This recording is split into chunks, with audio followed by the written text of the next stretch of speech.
बेटा इस लेक्चर में हमने फर्स्ट ईयर फिजिक्स के चैप्टर नंबर 2 के एग्जाम्पल नंबर 2.6 और 2.7 को डिस्कस करने हैं। 2.6 टार्कुलर टॉपिक से सॉल्व करेंगे और 2.7 एग्जाम्पल को हम फर्स्ट कंडीशन ऑफ इक्विलिब्रियम से सॉल्व करेंगे। तो आइए चलते हैं हम अपने टॉपिक की तरफ। ओके बेटा, एग्जाम्पल नंबर 2.6 है जी, a line of action of force F passes through a point of a body. For example ये हमारे पास एक बॉडी है जिसका कोई पॉइंट P है और इस पॉइंट P पर एक फोर्स F लग रही है और उस फोर्स की वैल्यू मेंशन है वो है हमारे पास F is equal to 2I minus 3J plus 4K newton में मिल गया। तो हमने गिवन डाटा में सबसे पहले लिख लिया, जो गिवन फोर्स है वो है 2I minus 3J plus 4K। Okay, clear हो गई। उसके बाद वो कहना चाह रहे हैं कि इस पॉइंट पर फोर्स जो लग रही है, टार्क फाइंड करने के लिए पोजीशन वेक्टर भी तो चाहिए होगा, और हमें पता है कि पोजीशन वेक्टर हमेशा विद रिस्पेक्ट टू ओरिजिन लिया जाता है। तो हमें इस बॉडी पर कहीं ना कहीं ओरिजिन डिस्कस करना है, ड्रॉ कर लेना है। लेट्स सपोज मैं कहता हूँ कि ये एक पॉइंट है जिसे मैं ओरिजिन मान लेता हूँ। अब ओरिजिन से यहाँ तक का ये जो वेक्टर मिलेगा, ये पोजीशन वेक्टर आप पॉइंट P होगा, जिसे हम मोमेंट आर्म भी कह सकते हैं। तो लेट्स सपोज O से P तक ये हमारे पास पोजीशन वेक्टर है। अब अंडरस्टूड सी बात है, टार्क फाइंड करने के लिए ये है line of action of force, ये एक्सिस ऑफ रोटेशन है, तो दरमियानी डिस्टेंस हमें मूवमेंट आर्म मिलना चाहिए। इसी वजह से हमें ओरिजिन यहाँ पर लेना पड़ा। ओके, तो R1 की वैल्यू उसने मेंशन की हुई है कि position vector in metre is I minus 2J plus K। तो हमने लिख लिया position vector of force with respect to origin. Origin के हिसाब से जो फोर्स का position vector R1 I minus 2J plus K metre आ गया। क्लियर। अब उसके बाद है डिटरमाइन टार्क, टार्क मालूम करने, यानी टार्क यहाँ पर हम फाइंड करने वाले हैं about point A। It's mean clear हो गया कि वो कह रहा है इसके अंदर कोई एक और पॉइंट चूज करें जिसे पॉइंट A का नाम दे, वहां पर फोर्स लगाए सेम फोर्स और उस हिसाब से टार्क फाइंड करें। तो मैं कहता हूँ लेट्स सपोज ये एक पॉइंट A है जहां पर मैं सेम फोर्स लगा देता हूँ, ये वही वाली सेम फोर्स है यहाँ पर लग गई। ओके, अब जारी बात है इसका भी पोजीशन वेक्टर लेना पड़ेगा। तो ये पोजीशन वेक्टर मैं यहाँ से ले रहा हूँ और ये पोजीशन वेक्टर होगा R2, और उसकी वैल्यू मेंशन की गई है कि पॉइंट A पर जो ओरिजिन के लिहाज से पोजीशन वेक्टर लेंगे वो होगा 2I plus J plus K। तो यहाँ पर हमने ले लिया position vector of new force, जो नई फोर्स लगाई जा रही है उसके पोजीशन वेक्टर है 2I plus J plus K metre में आ गया। Okay, clear. अब हमने क्या करना है, इस पॉइंट A के लिहाज से टार्क मालूम करने। पॉइंट A के लिहाज से टार्क मालूम करने के लिए ज़रूरी है कि हमें A से P तक जो पोजीशन वेक्टर है ये पता होना चाहिए।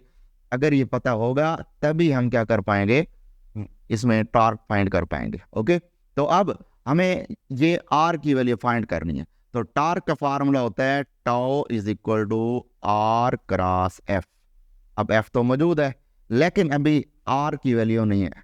R की वैल्यू फाइंड करना चाह रहे हैं तो सबसे पहला काम क्या करें, इसको इक्वेशन नंबर अल्फा का नाम देकर यहाँ से R की वैल्यू फाइंड करनी। अब बड़ा सिंपल तरीका R की वैल्यू फाइंड करने का। अब यहाँ पर लगाएंगे हम head to tail rule. Head to tail rule के according head to tail rule, head to tail rule ये कहता है कि resultant vector is equal to sum of first second third up to so on all vectors का addition होगा। अब यहाँ देखें, ये जो वेक्टर है R2 ये फर्स्ट वेक्टर है, और ये जो R है ये सेकंड वेक्टर है, और ये जो R1 है ये रिजल्टेंट है। उसकी रीजन बड़ी सिंपल है। देखें, फर्स्ट वेक्टर का हेड अगले वेक्टर के टेल से मिल रहे हैं। सिमिलरली ये रिजल्टेंट है क्योंकि इसका हेड लास्ट वेक्टर के हेड से मैच कर रहे हैं। सिमिलरली इसका टेल पहले वेक्टर के टेल से मैच कर रहा है। इट्स मीन R1 क्या होगा, रिजल्टेंट वेक्टर होगा। तो रिजल्टेंट वेक्टर ले रहे हैं R1, resultant vector which is equal to first vector है R2 प्लस सेकंड वेक्टर है यहाँ पर R, तो ये हमने सेकंड वेक्टर भी ले लिया। ओके, अच्छा अब यहाँ पर हमने फाइंड करनी है R की वैल्यू। तो R की वैल्यू फाइंड करनी है तो R2 को इधर शिफ्ट कर दें, R1 minus position vector R2 which is equal to R। तो अब R फाइंड करने लगे तो R is equal to position vector R is equal to R1 की वैल्यू कितनी मेंशन की गई है, देखें I minus 2J plus K। Similarly दरमियान में माइनस का साइन है, ये देखें, तो R2 में जहां जहां पॉजिटिव होगा वो नेगेटिव होता जाएगा। ये हमारे पास minus 2I minus J minus K आ जाएगा। ओके, अब यहाँ से मजीद इसको सिंप्लीफाई करें तो R position vector is equal to, यहाँ पर देखें ये प्लस का I है और ये माइनस का 2I है, तो ये माइनस का I मिल जाएगा। ओके, उसके बाद ये माइनस का 2j है और ये माइनस का j है, तो माइनस का साइन लगा के दोनों को ऐड करेंगे, -3j मिल जाएगा। सिमिलरली ये प्लस का 4 के, ये माइनस का 4 के, जवाब नल वेक्टर मिलेगा। तो पता लगा कि जो यहाँ से पॉइंट ए और पॉइंट बी के दरमियान पोजीशन वेक्टर हमें मिला वो क्या है जी, हमारे पास i माइनस 3j। ओके, अब हमने क्या करना है, r की वैल्यू मिल चुकी है, यहाँ पुट करें, और हमें f की वैल्यू मिल चुकी है। अब r और f को मल्टीप्लाई करने का एक और तरीका भी हमने फार्मूले पढ़ा हुआ है, हम इसकी डिटर्मिनेंट फार्म भी ले सकते हैं। तो हम ले रहे हैं इसकी डिटर्मिनेंट फार्म, तो लेते हैं हमारे पास जी tau is equal to r cross f, और r क्रॉस f की डिटर्मिनेंट फार्म बड़ी सिंपल है। इसमें सबसे पहले रो में हमने लिख लेने हैं जी unit vectors, unit vector i, unit vector j, unit vector k। Second row के अंदर हमने ये जो r पोजीशन वेक्टर मिला है हमें, इसकी वैल्यू लिखनी है, ये हमारे पास है -1 -3, तो यहाँ लिख दिया हमने -1 -3, और आगे k की वैल्यू नहीं है तो 0 पुट कर दिया। आगे f है, तो f की जगह देखें, f की जगह क्या आएगा, 2 -3 और 4, तो यहाँ पर हम ले रहे हैं 2, ये आ जाएगा हमारे पास -3 और ये 4 आ जाएगा। ओके, तो हमने अब इसकी डिटर्मिनेंट फॉर्म बना रही है। अब हम इसको सिंपली क्या कर रहे हैं जी, सॉल्व कर रहे हैं। सॉल्व करने का तरीका सिंपल सा है, 3/3 डिटर्मिनेंट को सॉल्व करने के लिए ना हमने यहाँ पर कोफैक्टर्स फाइंड करने होते हैं। तो कोफैक्टर कैसे फाइंड करते हैं, कोफैक्टर का बड़ा मतलब इसका एक फार्मूला होता है -1⁻i + से, हमने उस चक्रों में नहीं जाना, हमने सिर्फ ये याद रखना है कि ये जो यूनिट वेक्टर है ये पहली पोजीशन पर ठहरा है, ये यूनिट वेक्टर दूसरी पर, और ये यूनिट वेक्टर तीसरी पोजीशन पर। जो unit vector odd number position पर ठहरे होंगे उनके साथ लगाना है पॉजिटिव का साइन। ओके, और जो unit vector even number position पे, देखें दूसरे नंबर पे ठहरा है, तो इवन नंबर पोजीशन पे ठहरा तो नेगेटिव का साइन आएगा। तो ये हमें कोफैक्टर के फार्मूले से पता लगता है। हमें यहाँ कोफैक्टर को नहीं समझना, सिंपली शॉर्टकट याद रखें कि ऑड नंबर पोजीशन पर ठहरे हुए यूनिट वेक्टर के साथ प्लस का साइन लगाएंगे, इवन नंबर पोजीशन पर ठहरे हुए यूनिट वेक्टर के साथ नेगेटिव का साइन लगाएंगे। तो अब पहले नंबर पे हम ले रहे हैं जी +i, जो कि ऑड नंबर पर ठहरा हुआ है। अब +i लिखने के बाद इसके सामने ये जो कॉलम है, इस कॉलम में जितने एंट्रीज हैं सारी खत्म हो जाएंगी, और इधर से ये जो सामने रो है, इस रो में भी जितनी एंट्रीज हैं सारी खत्म हो जाएंगी। बाकी बच जाएगा 2/2 डिटर्मिनेंट, और 2/2 डिटर्मिनेंट क्या है जी, -3 0, उसके बाद -3 और ये 4 आ गया। ओके, उसके बाद माइनस का j लेंगे, क्यों माइनस लगाया, क्योंकि ये ऑड नंबर इवन नंबर पर ठहरा हुआ है। अब इसके सामने वाला जो कॉलम है इसमें जितने एंट्रीज है सारी स्किप हो गई, और ये जो रो है ये भी स्किप हो गई, बाकी बच गया -1 और उसके बाद 0 2 4, तो -1 0 और ये 2 आ गया, और ये हमारे पास 4 आ गया जी, क्लियर। उसके बाद नेक्स्ट हम देख रहे हैं जी, फिर k है, चूंकि ऑड नंबर पर ठहरा हुआ है तो प्लस का k आएगा, और आगे हम ले रहे हैं जी इसकी, अब k के बिल्कुल सामने ये जो कॉलम है ये सारा स्किप हो जाएगा, और ये जो रो है ये स्किप हो जानी है, बाकी बच गया यहाँ से -1 -3, और ये आ जाएगा 2, और ये आ जाएगा -3। तो ये हमने अब 3/3 डिटर्मिनेंट को शिफ्ट कर लिया 2/2 डिटर्मिनेंट में। नेक्स्ट हम देख रहे हैं, नेक्स्ट है हमारे पास, अब ये आ जाएगा हमारे पास +i। 2/2 डिटर्मिनेंट सॉल्व करने का तरीका होता है कि ये होते हैं प्राइमरी डायगोनल एलिमेंट, और ये वाले हैं secondary diagonal element. 2/2 determinant solve करने का तरीका है कि प्राइमरी डायगोनल एलिमेंट्स को आपस में मल्टीप्लाई करें, दरमियान में लगाएं नेगेटिव का साइन, फिर सेकेंडरी डायगोनल एलिमेंट को आपस में आपने मल्टीप्लाई करना है। तो ये आ जाएगा -12, और उसके बाद माइनस के साइन के साथ -3 को 0 से मल्टीप्लाई करें, जवाब आ जाएगा 0। उसके बाद -j लेंगे, -j लेने के बाद इन प्राइमरी डायगोनल एलिमेंट को आपस में मल्टीप्लाई करें, और सेकेंडरी डायगोनल एलिमेंट को आपस में मल्टीप्लाई करें, तो ये आ जाएगा -4, दरमियान में माइनस का साइन, 2 0 द 0 आ जाएगा। फिर उसके बाद प्लस के यूनिट वेक्टर, फिर इनको सॉल्व करें, प्राइमरी डायगोनल एलिमेंट को आपस में मल्टीप्लाई करें, सेकेंडरी को आपस में, तो प्राइमरी है -+, 3 1 द 3 आ जाएगा। फिर माइनस का साइन लगाएंगे, तो ये माइनस, ये ठहरा हुआ -6, तो माइनस प्लस का 6 हो जाएगा। ओके, अब फर्दर इसको सॉल्व कर रहे हैं, तो फर्दर सॉल्व करना बड़ा सिंपल है।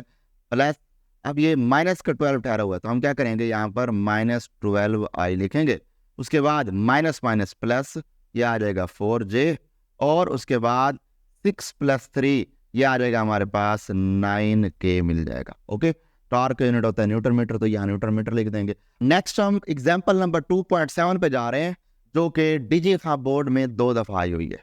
डीजी खां बोर्ड में 2018 में भी सेकंड टाइम आई हुई थी और 2019 में भी सेकंड टाइम आई हुई थी, ठीक है। तो ना इसमें अब वो कहना चाह रहे हैं कि a load is suspended by 2 cords, एक लोड को 2 रस्सियों से हैंग कर दिया गया। ये देखें 2 रस्सियां हैं, इन 2 रस्सियों से लोड जिसका वेट W है हैंग किया हुआ है, ओके, जैसा कि फिगर में दिखाया गया। वो कह रहे हैं determine the maximum load that can be suspended at P।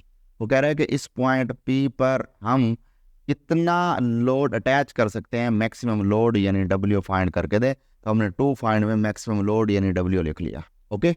अब सवाल ये करता है कि if the maximum breaking tension of the cord used is 50 newton. वो कह रहे हैं इन दोनों रस्सियों पर जो मैक्सिमम टेंशन है जिससे ये रस्सियां टूट सकती हैं वो है 50 न्यूटन। अब हमें नहीं आइडिया कि इस रस्सी में 50 न्यूटन बढ़ाने से ये रस्सी टूट जाएगी या इस रस्सी में, क्योंकि दोनों का एंगल भी अलग अलग है। इसलिए हम पहले फर्ज करते हैं, लेट फर्ज कर लिया कि मैक्सिमम ब्रेकिंग टेंशन इज, और मैं इसमें इसको मान लेता हूँ T1 और मैं कहता हूँ कि ये इसमें जो मौजूद T1 है ये 50 न्यूटन है और इसकी जो इसमें मौजूद टेंशन है इसको मैं T2 से जाहिर कर दूं। Okay, clear. ये अभी मेरी अजम्पशन है, मुझे आइडिया नहीं है कि T1 ज्यादा है या T2 ज्यादा है। फिलहाल के लिए मान लिया कि इस जो रस्सी है इस रस्सी के अंदर ये टेंशन T1 जो है ये 50 न्यूटन है। अभी मान के चल रहा हूँ, आगे चल के प्रूफ कर लेंगे कि क्या वाकई है या नहीं। अच्छा, अब इस तरह के जो फिगर वाले न्यूमेरिकल्स होते हैं इनको सॉल्व करने के लिए ना फ्री बॉडी या फोर्स डायग्राम बनानी पड़ती है। तो अब हम सबसे पहले इसी डायग्राम को कन्वर्ट कर रहे हैं फ्री बॉडी डायग्राम में। तो ये हमारे पास है फोर्स या फ्री बॉडी डायग्राम। फोर्स या फ्री बॉडी डायग्राम ऐसी होती है जिसमें हमने इस ऊपर उस पर्टिकुलर बॉडी की जितनी भी फोर्सेस होती हैं उनको वेक्टोरियल फॉर्म में रिप्रेजेंट करना होता है। तो फिलहाल हमने ये फ्री बॉडी डायग्राम में कह दिया ये रस्सी जिसकी टेंशन T1 है जिसको हम 50 न्यूटन मान के चल रहे हैं, जबकि इस रस्सी में टेंशन T2 है जिसका हमें अभी आइडिया नहीं है, तो इसको मैं अननोन है मेरे लिए। और ऊपर जो एंगल गिवन था यहाँ मैंने चूंकि इसको T1 का नाम दिया, इसी हिसाब से मैंने कह दिया कि ये जो एंगल बन रहा है रस्सी का इस हॉरिजॉन्टल प्लेन के साथ वो 60 डिग्री है जो कि पहले से मेंशन था, और इस T2 का इस हॉरिजॉन्टल प्लेन के साथ जो एंगल बन रहा है वो 20 डिग्री है।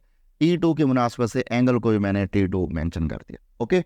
अब इसके अंदर सारा फोर्सेस का कंसेप्ट है। इट्स मीन यहाँ फर्स्ट कंडीशन ऑफ इक्विलिब्रियम लगा रही है। तो फर्स्ट कंडीशन ऑफ इक्विलिब्रियम तब लगेगी जब हमें फोर्सेस के कंपोनेंट का आइडिया होगा। तो सबसे पहला टास्क ये है कि इस T1 और T2 के एक्स कंपोनेंट फाइंड करने हैं और वहां से एक इक्वेशन बना लेनी है। तो first of all resolve T1 and T2 into x and y component. तो सबसे पहले एक्स कंपोनेंट में डिवाइड करते हैं। एक्स कंपोनेंट में डिवाइड करने का तरीका ये होता है कि हम ऊपर से एक परपेंडिकुलर लाइन ड्रा करते हैं। तो परपेंडिकुलर लाइन एक्स एक्सिस पर ड्रा करके ये जो बाकी ये जो पोर्शन बनता है ये इसका एक्स कंपोनेंट है, और एक्स कंपोनेंट इसके साथ एंगल बना रहा है θ1 जो कि कितना होगा 60 डिग्री, ओके। सिमिलरली अब T2 का एक्स कंपोनेंट निकाल रहे हैं। तो ये हमारे पास हो गया T2x, कैसे निकाला, ऊपर से परपेंडिकुलर ड्रा किया, तो ये हमारे पास आ गया इसका T2x कंपोनेंट, और ये भी एंगल बना रहा है θ2 जो कि किसके बराबर है 20 डिग्री के बराबर होगा। आगे क्लियर हुई बात की। अब हमने क्या करना है, इसमें फर्स्ट कंडीशन ऑफ इक्विलिब्रियम लगा रहे हैं और फर्स्ट कंडीशन ऑफ इक्विलिब्रियम के अकॉर्डिंग के along sum of all the forces acting along x axis equal to 0 होता है। Summation F is equal to Fx is equal to 0 x के along. अब हमने पढ़ा हुआ है कि अगर राइट साइड वाली फोर्स पॉजिटिव लेनी है तो लेफ्ट वाली फोर्स हमने क्या लेनी है, नेगेटिव लेनी होती है। ये क्लियर है। अब T2x है राइट साइड पर, तो हम इसको ले रहे हैं पॉजिटिव T2x, दरमियान में समेशन साइन की वजह से प्लस का साइन आएगा। उसके बाद ये जो लेफ्ट साइड पर है नेगेटिव लेनी है तो ये आ जाएगा हमारे पास -T1x, okay, which is equal to 0। ये एज इट इज आ जाएगा, यहाँ पर हमने 0 लगा दिया। क्लियर। अब इनको एक्स कंपोनेंट के फॉर्म में लिख रहे हैं, तो ये हमारे पास आ गया जी T2x जो कि लिखा जा सकता है T2 cos θ2 लिखा जा सकता है। उसके बाद प्लस माइनस माइनस के साइन आएगा और इसको लिख सकते हैं T1 cos θ1 लिखा जा सकता है, that is equal to 0। Clear. अब T2 का हमें आइडिया नहीं है T2 कितना है, T2 आगे cos हमारे पास हाँ थीटा 2 है और थीटा 2 किसके बराबर है 20 डिग्री, तो यहाँ 20 पुट कर दिया। अब ये माइनस है, इधर जाके प्लस का हो जाएगा, तो इक्वल का साइन लगा के T1 कॉस थीटा 1 किसके बराबर है 60 के, तो यहाँ पर हमने 60 लिख लिया। ओके, अब अगर हम यहाँ से मजीद कैलकुलेशन करें तो T2 कॉस जो 20 डिग्री है हमारे पास वो बराबर होता है 0.94 के, which is equal to next है T1, और ये कॉस 180 कॉस 60 डिग्री यह होता है 0.5 के बराबर। कैलकुलेशन कर रहे हैं T1 which is equal to, ये हमारे पास आ जाएगा T1 is equal to 0.94 divided by 0.5 और ये T2 एज इट इज आ गया। क्लियर?